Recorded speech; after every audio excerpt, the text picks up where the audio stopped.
Hi friends, నేను మ్యారండి. మీరు చూసిన టెక్నికల్ అరుణ్ తెలుగు. ఫ్రెండ్స్, ఇక్కడ మన టాపిక్ ఏంటంటే వన్ ప్లస్ 13 విత్ ఐక్యూ 13. ఈ రెండు మొబైల్స్ లో ఏ మొబైల్ తీసుకుంటే బెటర్ అనేది తెలుసుకుందాం. ఎందుకంటే మీకు డౌట్ రావచ్చు, ఈ రెండింటి ప్రైస్ అనేది ఒకే దగ్గర ఉంది. మనకి ఏది ఐక్యూ 13 చూసుకుంటే మాత్రం 54,000 అయితే లభిస్తుంది. అదే వన్ ప్లస్ 13 చూసుకుంటే మాత్రం 60,000 అయితే లభించే అవకాశం ఉంటుంది. కాబట్టి ప్రైస్ రేంజ్ లో మనం ఏది తీసుకుంటే బెటర్ అని తెలుసుకుందాం. ఎందుకంటే మీకు డౌట్ అనేది రావచ్చు, ఈ ప్రైస్ రేంజ్ లో ఏ మొబైల్ తీసుకుంటే బెటర్, ఏది కొంచెం బెస్ట్ పర్ఫార్మెన్స్ లభిస్తుందో ఒక డౌట్ అయితే ఉండొచ్చు మీకు. ఆ డౌట్ క్లారిఫై చేయడానికైతే వీడియో పూర్తిగా చూడండి. ఎందుకంటే మీకు ఈ వీడియో పూర్తిగా చూస్తేనే మీకు క్లారిటీ అనేది వచ్చేస్తుంది, ఈ ప్రైస్ రేంజ్ లో ఏ మొబైల్ తీసుకుంటే బెటర్ అనేది.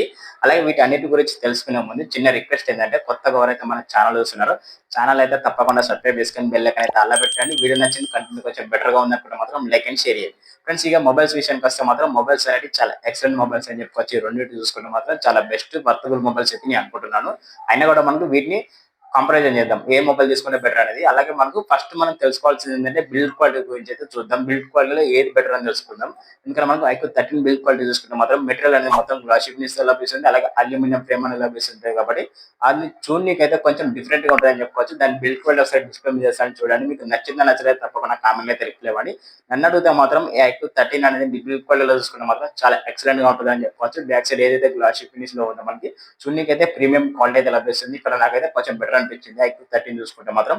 అలాగే వన్ ప్లస్ 13 చూసుకుంటే మాత్రం అది కూడా ఎగ్జాక్ట్ గా బిల్డ్ క్వాలిటీ చూసుకుంటే మాత్రం అది కూడా ఎక్కడ తగ్గే ఛాన్స్ లేదని చెప్పుకోవచ్చు. అది కూడా గ్లాసీ ఫినిష్ లభిస్తుంది, విత్ లెదర్ ఫినిష్ కూడా లభిస్తుంది. అందులో ప్లస్ పాయింట్ ఏంటంటే దానికి లెదర్ ఫినిష్ అని చెప్పొచ్చు. చూడనీకి అయితే కొంచెం కరెక్ట్గా అయితే లేదు. నాకైతే వన్ ప్లస్ 13 చూసుకుంటే మాత్రం అక్కడ చూడనీకి అయితే నాకు ఏది కొంచెం బెటర్ అనిపించింది అంటే నాకైతే ఐక్యూ 13 అయితే బెటర్ అనిపించింది. మీ ఒపీనియన్ ఏమైనా ఉంటే మాత్రం తప్పకుండా కామెంట్ అయితే రిప్లై ఇవ్వండి. ఇక్కడ బిల్డ్ క్వాలిటీలో విన్నర్ ఏదైతే ఉందో మనకు ఐక్యూ 13 అయితే నేనైతే అనుకుంటున్నాను. మీ ఉద్దేశం ఏమైనా ఉంటే మాత్రం తప్పకుండా కామెంట్ అయితే రిప్లై ఇవ్వండి. ఫ్రెండ్స్, ఇక బిల్డ్ క్వాలిటీ పక్క పెడితే మనకు మెయిన్ తెలుసుకోవాల్సింది ఏంటంటే ప్రోసెసర్ అని చెప్పుకోవచ్చు. ప్రోసెసర్ చూసుకుంటే మాత్రం రెండిట్లో మనకు స్నాప్ డ్రాగన్ నుంచి 8 ఇలైట్ ప్రోసెసర్ లభిస్తుంది. ఇందులో బెస్ట్ పర్ఫార్మెన్స్ ప్రోసెసర్ ఏదైతే మాత్రం ఐక్యూ 13 గురించి అయితే చెప్పుకోవచ్చు. ఎందుకంటే మనకు ఐక్యూ 13 లో ఇంకో ప్లస్ పాయింట్ ఏంటంటే మనకు Q2 చిప్ సెట్ కూడా లభిస్తుంది. కాబట్టి దీనికి ప్లస్ పాయింట్ అని చెప్పుకోవచ్చు. ఎందుకంటే మీరు గేమింగ్ ఎక్స్పీరియన్స్ చేద్దాం అనుకుంటే మాత్రం ఐక్యూకి వెళ్ళిపోతే చాలా బెటర్ అని అంటాను. ఎందుకంటే మనకు ఐక్యూలో చూసుకుంటే స్నాప్ డ్రాగన్ ఇలైట్ ప్రోసెసర్ తో పాటు ఇంకోటి మనకి సూపర్ కంప్యూటర్ చిప్ సెట్ కూడా లభిస్తుంది. అది వచ్చి మనకి Q2 చిప్ సెట్ లభిస్తుంది. ఈ రెండు పర్ఫార్మెన్స్ ఎలా ఉంటాయంటే మనకి ఏదైనా గేమింగ్ ఎక్స్పీరియన్స్ అనేది వేరే లెవెల్ అని చెప్పొచ్చు. ఎందుకంటే వీటి యాంటిటీ స్కోర్ చూసుకుంటే మాత్రం 29 lakhs అయితే యాంటిటీ స్కోర్ అయితే లభిస్తుంది. అదే వన్ ప్లస్ 13 లో చూసుకుంటే మాత్రం దాని యాంటిటీ స్కోర్ వచ్చి మనకి 26,000 అయితే 26 lakh అయితే లభిస్తుంది. ఇక్కడ ఒక డిఫరెంట్ అయితే చూడండి, మీకు ఒక 2 lakhs వరకు అయితే మీకు డిఫరెంట్ అయితే లభిస్తుంది. ఇది యాంటిటీ స్కోర్ లో చూసుకుంటే మాత్రం. ఇక్కడ ప్లస్ పాయింట్ ఏదైతే మాత్రం ప్రోసెసర్ లో చూసుకుంటే మాత్రం ఐక్యూ విన్నర్ అయితే నేను అనుకుంటున్నాను. ఏదైతే ప్రోసెసర్ లో చూసుకుంటే మాత్రం ప్రోసెసర్ లో బెస్ట్ పర్ఫార్మెన్స్ బెస్ట్ గేమింగ్ కావాలంటే మాత్రం ఐక్యూకి వెళ్ళిపోతే చాలా బెటర్. అలాగే 13 లో చూసుకున్న మాత్రం 13 లో చూసుకున్న ప్రోసెసర్ బెటర్ గానే ఉంటది. అందులో కూడా గేమ్స్ ఆడుకోవచ్చు, ఎక్కడ తగ్గే ఛాన్స్ లేదు. కాకపోతే నన్ను అడిగితే మాత్రం best processor best performance processor కావాలనుకుంటే మాత్రం ఐక్యూ 13 కి వెళ్ళిపోతే చాలా బెటర్ అని నా ఒపీనియన్. ఇక్కడ ఒక క్లారిటీ వచ్చిందని నేను అనుకుంటున్నాను. ఎందుకంటే మీకు వన్ ప్లస్ 13 లో చూసుకున్నా ఐక్యూ 13 లో చూసుకున్నా కూడా రెండిట్లో ప్రోసెసర్ అనేది ఒకటే ఉంటుంది. కాకపోతే ఇక్కడ ఇంకో ప్లస్ పాయింట్ ఏంటంటే మనకు ఐక్యూ 13 లో Q2 చిప్ సెట్ ఉంది. కాబట్టి ఇది ప్రోసెసర్ ఇంకో కొంచెం డెవలప్మెంట్ చేయడానికైతే యూజ్ అవుతుంది. కాబట్టి ఇది కొంచెం బెటర్ అయితే నేను అంటున్నాను. ఇక్కడ ఒక మీ క్లారిటీ వచ్చిందని నేను అనుకుంటున్నాను. ఈ క్లారిటీ నచ్చితే మాత్రం తప్పకుండా కామెంట్ అయితే మీ ఉద్దేశం అయితే రిప్లై అయితే ఇవ్వండి. ఫ్రెండ్స్, అలాగే మనకు డిస్ప్లేషన్కి వెళ్ళిపోయినా కూడా రెండిట్లో డిస్ప్లే అనేది కొంచెం బెటర్ గానే ఉంటుందని చెప్పుకోవచ్చు. ఐక్యూలో చూసుకున్న మాత్రం ఫ్లాట్ డిస్ప్లే లభిస్తుంది, వన్ ప్లస్ లో చూసుకున్న మాత్రం కర్వ్ డిస్ప్లే లభిస్తుంది. ఒకరైతే గుర్తుపెట్టుకొని కర్వ్డ్ కూడా మొత్తం పూర్తి కర్వ్డ్ కాదు, పార్ట్ కర్వ్డ్ లభిస్తుంది. ఏదైతే మనకి రెండు డిస్ప్లే చూసుకున్న మాత్రం. ఇంకా అసలు మనకు ఫస్ట్ మనం తెలుసుకోవాల్సిన డిస్ప్లేస్ వచ్చి వన్ ప్లస్ 13 గురించి అయితే తెలుసుకుందాం. డిస్ప్లే వచ్చి మనకి 6.8 ఇంచ్ OLED డిస్ప్లే లభిస్తుంది వన్ ప్లస్ 13 గురించి. అలాగే మనకి 120 GPS లభిస్తుంది. అలాగే మనకి ఇంకో in display finger print censor లభిస్తుంది. HDR10+ సపోర్ట్ ఉంది. బ్రైట్నెస్ చూసుకుంటే మాత్రం 4500 నిట్స్ అయితే పీక్ బ్రైట్నెస్ లభిస్తుంది వన్ ప్లస్ 13 లో చూసుకుంటే. అలాగే డిస్ప్లే ప్రొడక్షన్ విషయానికి వస్తే మాత్రం క్రిస్టల్ షీల్డ్ అనే ప్రొడక్షన్ లభిస్తుంది. ఏదైతే వన్ ప్లస్ 13 లో చూసుకుంటే మాత్రం ఈ ప్రొడక్షన్ అనేది అంత బెస్ట్ అయితే కాదు నన్ను అడిగితే మాత్రం. అలాగే మనకు ఐక్యూ 13 డిస్ప్లే విషయానికి వెళ్ళిపోతే మాత్రం అందులో కూడా మనకు 6.7 ఇంచ్ OLED డిస్ప్లే లభిస్తుంది. అది వచ్చి మనకు 144 రిఫ్రెష్ లభిస్తుంది. ఇక్కడ ఒక ప్లస్ పాయింట్ గుర్తు చేసుకోండి మీరు. ఏదైతే మనకు వన్ ప్లస్ 13 లో చూసుకుంటే 120 రిఫ్రెష్ రేట్ ఉంది కదా, అందులో మనకి ఇది ఒక ప్లస్ పాయింట్ అని చెప్పుకోవచ్చు. ఎందుకంటే మనకు ఐక్యూలో చూసుకుంటే మాత్రం 144 రిఫ్రెష్ రేట్ ఉంది కాబట్టి ఇది కొంచెం బెటర్ అయితే నేను అనుకుంటున్నాను. అలాగే బ్రైట్నెస్ కూడా మనకు రెండింటి దగ్గర ఒకే బ్రైట్నెస్ అయితే లభిస్తుంది. 4500 నిట్స్ అయితే బ్రైట్నెస్ లభిస్తుంది. మనకు HDR10+ సపోర్ట్ లభిస్తుంది. ఇందులో కూడా in display finger print censor ఉంది. దీని ప్రొడక్షన్ కూడా మనకు కొన్నింగ్ ప్రొడక్షన్ అయితే లభిస్తుంది. ఇక్కడ కొంచెం ప్లస్ పాయింట్ అని చెప్పుకోవచ్చు. మనకి డిస్ప్లే పరంగా చూసుకుంటే మాత్రం ఐక్యూ తరపులో చూసుకుంటే మాత్రం ఓవరాల్ గా రెండు డిస్ప్లేస్ అన్ని కొంచెం బెటర్ గా ఉన్నాయి. నాకు ఈ డిస్ప్లేలో నచ్చిన డిస్ప్లే వచ్చి మనకు ఐక్యూ డిస్ప్లే అయితే నాకు వచ్చి కొంచెం బెటర్ గా అనిపించింది. కాకపోతే రెజల్యూషన్ పరంగా చూసుకున్న మనకు ఐక్యూలో చూసుకున్న 1.5K రెజల్యూషన్ ఉంది. అలాగే వన్ ప్లస్ లో చూసుకున్న మాత్రం 2K రెజల్యూషన్ లభిస్తుంది. అక్కడ రెజల్యూషన్ పరంగా చూసుకుంటే కొంచెం వన్ ప్లస్ హిట్ అయితే నేను అనుకుంటున్నాను. ఓవరాల్ గా డిస్ప్లే క్వాలిటీ ఎలా ఉంటుందంటే రెండిట్లో డిస్ప్లేస్ అనేవి కొంచెం బెటర్ గానే ఉంటాయి. కాకపోతే ఐక్యూలో చూసుకుంటే మాత్రం డిస్ప్లేస్ లో కొంచెం గ్యాప్ అయితే ఉంది. ఒకరైతే నోటీస్ అయితే చేయండి మీకు. కంపెనీ వాళ్ళు మెన్షన్ చేశారు ఏంటంటే మనకి గ్యాప్ ఉన్నా కూడా మనకి లోపటి నుంచి అయితే మొత్తం క్లీన్ కట్ గా ఉంటుంది. మనకి ఎక్కడ వాటర్ పోయే అవకాశాలు అయితే లేవు అని చెప్తున్నారు. కాబట్టి ఇక్కడ కూడా మనకి డిస్ప్లే అయితే కొంచెం బెటర్ అయితే నేను అనుకుంటున్నాను. ఓవరాల్ గా నాకు రెండు డిస్ప్లేలు ఏ డిస్ప్లే బెటర్ అయితే నేను అనుకుంటున్నాను అంటే ఐక్యూ 13 అయితే డిస్ప్లే విన్నర్ అయితే నేను అయితే అనుకుంటున్నాను. మీ ఉద్దేశం ఏమన్నా ఉంటే మాత్రం తప్పకుండా కామెంట్ అయితే రిప్లై అయితే ఇవ్వండి. ఫ్రెండ్స్ ఓవరాల్ గా మీకు క్లారిటీ వచ్చింది అనుకుంటా డిస్ప్లే విత్ ప్రొసెసర్ లో. మీకు ఏ రకంగా క్లారిటీ వచ్చిందో తప్పకుండా కామెంట్ అయితే రిప్లై అయితే ఇవ్వండి. ఓకే ఫ్రెండ్స్, ఇప్పుడు మనం తెలుసుకోవాల్సిన విషయం ఏంటంటే కెమెరాస్ అని చెప్పుకోవచ్చు. రెండింటి కెమెరాస్ అనేది చాలా ఎక్సలెంట్ కెమెరాస్ అయితే ఉంటాయి. వీటి రెండింటి కెమెరాస్ అనేది కంపేర్ చేద్దాం. ఫస్ట్ మనం ఐక్యూ 13 కెమెరా చూసుకుంటే మాత్రం మెయిన్ కెమెరాస్ అయితే కెమెరా చూసుకుంటే మాత్రం బ్యాక్ సైడ్ ట్రిపుల్ కెమెరా లభిస్తుంది. Main camera 50 mega pixel wide angle lens లభిస్తుంది. ఇది వచ్చి మనకు IMX Sony sensor friends. Sony sensor వచ్చి మనకు 921 సెన్సార్ ఫ్రెండ్స్. ఇది కొంచెం బెస్ట్ సెన్సార్ అయితే నేను అనుకుంటున్నాను. అలాగే సెకండ్ కెమెరా వచ్చి మనకు ఈ 50 mega pixel ultra wide angle lens లభిస్తుంది. ఇది కూడా సెన్సార్ వచ్చి మనకు సోనీ సెన్సార్ లభిస్తుంది. ఇందులో నుంచి 816 సెన్సార్ లభిస్తుంది. ఇది పోర్ట్రేట్ షాట్స్ కి అయితే చాలా బెస్ట్ గా యూజ్ అవుతుంది. థర్డ్ వన్ కెమెరా వచ్చి ఇది 50 మెగా పిక్సెల్ టెలిఫోటో లెన్స్. ఇది కూడా చాలా ఎక్సలెంట్ కెమెరాస్ అని చెప్పుకోవచ్చు. ఇందులో మనకు ఒక ప్లస్ పాయింట్ ఏంటంటే 20x వరకు అయితే డిజిటల్ జూమ్ చేసుకునే అవకాశం ఉంది. అలాగే మనకి 2x వరకు అయితే ఆప్టికల్ జూమ్ చేసుకునే అవకాశం ఉంటుంది. కాబట్టి చాలా బెస్ట్ కెమెరాస్ అయితే నేను అనుకుంటున్నాను. ఐక్యూ 13 లో చూసుకుంటే మాత్రం ఇందులో ఇంకా ప్లస్ పాయింట్ ఏంటంటే బ్యాక్ సైడ్ మనకు 8K 30fps లో వీడియో రికార్డింగ్ చేసుకోవచ్చు. 4K 60fps లో వీడియో రికార్డింగ్ చేసుకోవచ్చు. చాలా అవుట్పుట్ అనేది వేరే లెవెల్లో వచ్చేస్తే బెస్ట్ కెమెరా అవుట్పుట్ కావాలనుకున్న మాత్రం ఐక్యూ 13 కి వెళ్ళిపోతే చాలా బెటర్ అయితే నేను అంటాను.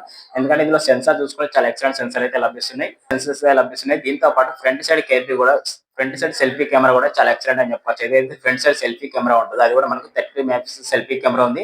అందులో కూడా 4K 30fps అయితే వీడియో రికార్డింగ్ చేసుకునే ఆప్షన్ ఉంది. కాబట్టి చాలా బెస్ట్ కెమెరాస్ అయితే నేను అనుకున్నాను. అది ఐక్యూ 13 నుంచి చూసుకుంటే మాత్రం ఇప్పుడు మనం తెలుసుకోవాల్సింది ఏంటంటే వన్ ప్లస్ 13 కెమెరాస్ ఎలా ఉన్నాయో తెలుసుకుందాం. ఇది కూడా ఎగ్జాక్ట్ గా బ్యాక్ సైడ్ వచ్చి మనకి ట్రిపుల్ కెమెరా లభిస్తుంది.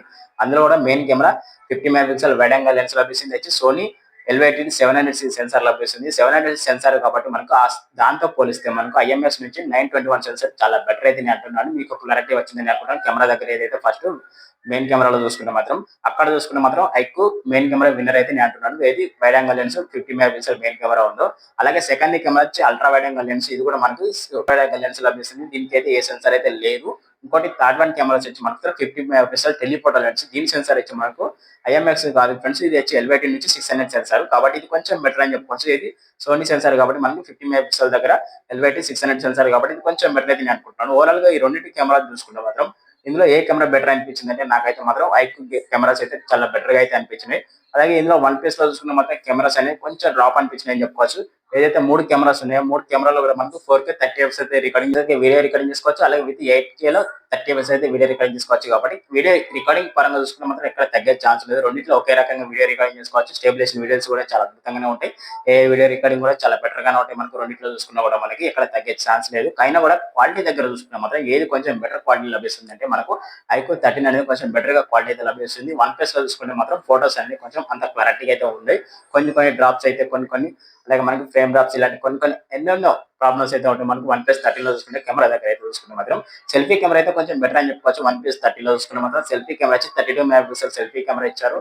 ఇందులో కూడా 4K 30fps అయితే వీడియో రికార్డింగ్ ఆప్షన్ ఇచ్చారు. కాబట్టి ఇందులో హిట్ అయితే నాకైతే వన్ ప్లస్ 13 దగ్గర మనకు ఫ్రంట్ కెమెరాలో కొంచెం 4K 60fps లో వీడియో రికార్డింగ్ చేసుకునే ఆప్షన్ ఉంది. కాబట్టి ఇక్కడ కొంచెం ప్లస్ పాయింట్ అయితే నేను అనుకున్నాను. వన్ ప్లస్ 13 లో చూసుకుంటే మీకు క్లారిటీ వచ్చింది అనుకుంటాను. ఫ్రెండ్స్ కెమెరా దగ్గర చూసుకుంటే మీకు ఏ కెమెరా తీసుకుంటే బెటర్ అనేది మీకు క్లారిటీ వచ్చింది అనుకుంటాను. నన్ను అడిగితే మాత్రం ఐక్యూకి వెళ్ళిపోతే చాలా బెటర్ అయితే నేను అనుకుంటున్నాను. ఎందుకంటే మాకు ఐక్యూ దగ్గర కెమెరా క్వాలిటీస్ అనేవి కొంచెం బెటర్గా అయితే నాకైతే అనిపించినాయి. మీ ఉద్దేశం ఏమనుంటే మాత్రం తప్పకుండా కామెంట్ అయితే రిప్లై ఇవ్వండి. ఫ్రెండ్స్ ఇక బ్యాటరీ విషయానికి వెళ్ళిపోతే మాత్రం దగ్గరికి వెళ్ళిపోతే ఫస్ట్ ఆఫ్ ఆల్ మనకు వన్ ప్లస్ 13 బ్యాటరీ గురించి అయితే తెలుసుకుందాం. ఇది వచ్చి మనకి 6000 mAh బ్యాటరీ లభిస్తుంది. 100 వాట్ సూపర్ ఫాస్ట్ చార్జర్ లభిస్తుంది. అలాగే ఇందులో ప్లస్ పాయింట్ ఏంటంటే 50 వాట్ వైర్లెస్ ఛార్జింగ్ కూడా ఉంటుంది. కాబట్టి ఇది కొంచెం బెటర్ అని చెప్పుకోవచ్చు వన్ ప్లస్ 13 నుంచి చూసుకుంటే. అదే మనం ఐక్యూ 13 లో చూసుకునే మాత్రం అందులో కూడా మనకు 6000 mAh బ్యాటరీ లభిస్తుంది. 120 వాట్ ఫాస్ట్ చార్జర్ లభిస్తుంది. ఇక్కడ ఒక గుర్తుపెట్టుకోండి మీకు 120 వాట్ ఫాస్ట్ చార్జర్ లభిస్తుంది. అందులో కూడా మనకు 50 వాట్ వైర్లెస్ ఛార్జింగ్ కూడా ఉంది. కాబట్టి ఇది కొంచెం బెటర్ అని చెప్పొచ్చు. ఇక్కడ క్లారిటీ మీకు వీటి స్పెసిఫికేషన్ వినగానే మీకు అర్థమై ఉంటుంది ఏది బెటర్ అనేది. బ్యాటరీలో చూసుకునే మాత్రం బ్యాటరీలో చూసుకుంటే తప్పకుండా బెటర్ ఏదైతే ఉంటుందో మనకు ఐక్యూ నుంచి అయితే చాలా బెస్ట్ అయితే నేను అనుకుంటున్నాను. ఎందుకంటే మీకు ఐక్యూ 6000 mAh బ్యాటరీ లభిస్తుంది. ఇందులో మనకు ఇంకా ప్లస్ పాయింట్ ఏంటంటే 120 వాట్ సూపర్ ఫాస్ట్ చార్జర్ ఇవ్వడం. అది చాలా బెస్ట్ అయితే నేను అనుకుంటున్నాను. 100% ఛార్జింగ్ ఎక్కడానికి 30 minutes లో మాత్రం 100% ఛార్జింగ్ అనేది ఎక్కేస్తుంది. బ్యాటరీ బ్యాకప్ అనేది చూసుకుంటే 13 hours వరకు అయితే బ్యాటరీ బ్యాకప్ వస్తుంది. ఎప్పుడైతే గుర్తుపెట్టుకోండి. అలాగే మనకు వన్ ప్లస్ 13 లో చూసుకుంటే మాత్రం ఇది కూడా 6000 ఎంఏహెచ్ బ్యాటరీ అనే 100 వాట్ చార్జర్ అయితే లభిస్తుంది. 40 మినిట్స్ మాత్రం 100% ఛార్జింగ్ అనేది ఎక్కేస్తుంది కాబట్టి బ్యాటరీ బ్యాకప్ అనేది చూసుకుంటే మాత్రం 8 అవర్స్ బ్యాటరీ బ్యాకప్ వస్తుంది. ఒకరైతే గుర్తుపెట్టుకోండి, మీకు ఎక్కువ బ్యాటరీ ఇబ్బంది అయితే లభించేది వన్ ప్లస్ 13 గురించి అయితే లభిస్తుంది. ఎక్కువ బ్యాటరీ పర్ఫార్మెన్స్ బెటర్ గా కావాలంటే మాత్రం ఐక్యూకి వెళ్ళిపోతే చాలా బెటర్ అని నా ఒపీనియన్. మీకు క్లారిటీ వచ్చింది అనుకుంటా ఏ మొబైల్ తీసుకుంటే బెటర్ అనేది. ఇప్పుడు నేను చెప్పినవి అన్ని విని ఒక కరెక్ట్ గా వింటే మాత్రం ఏది హిట్ అయిందో తెలుసుకుంటే మాత్రం తప్పకుండా మీకు ఒక క్లారిటీ వచ్చేస్తుంది ఏ మొబైల్ తీసుకుంటే బెటర్ అనేది. క్లారిటీ వచ్చిందని నేను అనుకుంటున్నాను ఫ్రెండ్స్. క్లారిటీ వస్తే మాత్రం తప్పకుండా కామెంట్ అయితే రిప్లై అయితే ఇవ్వండి ఫ్రెండ్స్. ఓవరాల్ గా స్పెసిఫికేషన్ వీటి కంప్రమైజ్ చూసుకుంటే ఇలా ఉన్నాయి. ఇందులో మనకు తప్పకుండా ఏ మొబైల్ తీసుకునే బెటర్ అనేది మీకు క్లారిటీ వచ్చిందని నేను అనుకుంటున్నాను ఫ్రెండ్స్. ఇక మిగతా స్పెసిఫికేషన్ తెలుసుకునే ముందు చిన్న రిక్వెస్ట్ ఏంటంటే, కొత్తగా ఎవరైతే మన ఛానల్ వస్తున్నారో ఛానల్ అయితే తప్పకుండా సబ్స్క్రైబ్ చేసుకొని బెల్ ఐకాన్ అయితే ఆల్ పెట్టండి. వీడియో నచ్చిన కంటెంట్ కొంచెం ఇంప్రెషన్ ఉందనుకున్న తప్పకుండా లైక్ అండ్ షేర్ చేయండి ఫ్రెండ్స్. ఇక మిగతా చూసుకునే మాత్రం ఎక్కడ ఏం లేదు ఫ్రెండ్స్. ర్యామ్ అని చెప్పుకోవచ్చు. రెండింటిలో ఒకే ర్యామ్ లభిస్తుంది. 12 GB ర్యామ్ బేస్ మోడల్, అలాగే 8 GB ర్యామ్ బేస్ మోడల్. ఇవన్నీ కనిపిస్తే మనకి 128 GB అలాగే 2 స్టోరేజ్ లభిస్తుంది. కాకపోతే ఇక్కడ ఒక మైనస్ పాయింట్ ఏంటంటే మనకు ఐక్యూలో చూసుకుంటే మాత్రం 100 విత్ ఓఎస్ అప్డేట్స్ విషయానికి వస్తే మాత్రం 4+5 ఇయర్స్ అయితే లభిస్తాయి. అదే వన్ ప్లస్ లో చూసుకుంటే మాత్రం వాటి అప్డేట్స్ విషయానికి వస్తే మాత్రం 4+6 ఇయర్స్ వరకు అయితే అప్డేట్స్ అయితే లభిస్తాయి అని చెప్తున్నారు. 1 ఇయర్ ఎక్స్ట్రా అయితే మనకు వన్ ప్లస్ 13 నుంచి అయితే చూసుకోవచ్చు. అప్డేట్స్ పరంగా చూసుకుంటే ఇక్కడ ఒక మైనస్ పాయింట్స్ ఐక్యూ అని చెప్పుకోవచ్చు. ఓవరాల్ గా వీటి రెండింటి స్పెసిఫికేషన్ చూసుకుంటే ఇలా ఉన్నాయి ఫ్రెండ్స్. ఇందులో మీకు ఏ మొబైల్ నచ్చిందో తప్పకుండా కామెంట్ అయితే రిప్లై ఇవ్వండి. దీని గురించి ఎలా ఎక్స్ప్లెనేషన్ ఇచ్చారో కూడా అది కూడా కామెంట్ అయితే రిప్లై ఇవ్వండి. వీడియో నచ్చితే మాత్రం తప్పకుండా లైక్ అండ్ షేర్ చేయండి. అలాగే కొత్తగా ఎవరైతే మన ఛానల్ చూస్తున్నారో ఛానల్ అయితే తప్పకుండా సబ్స్క్రైబ్ చేసుకొని బెల్ ఐకాన్ అయితే అలా పెట్టండి. ఓకే ఫ్రెండ్స్, నేను మీ ఆరోగ్యం మీరు చూసిన టెక్నికల్ ఆరోగ్యం తెలుగు మరో కొత్త మొబైల్ కొత్త నిమిషం మళ్ళీ కలుద్దాం. టాటా బాయ్.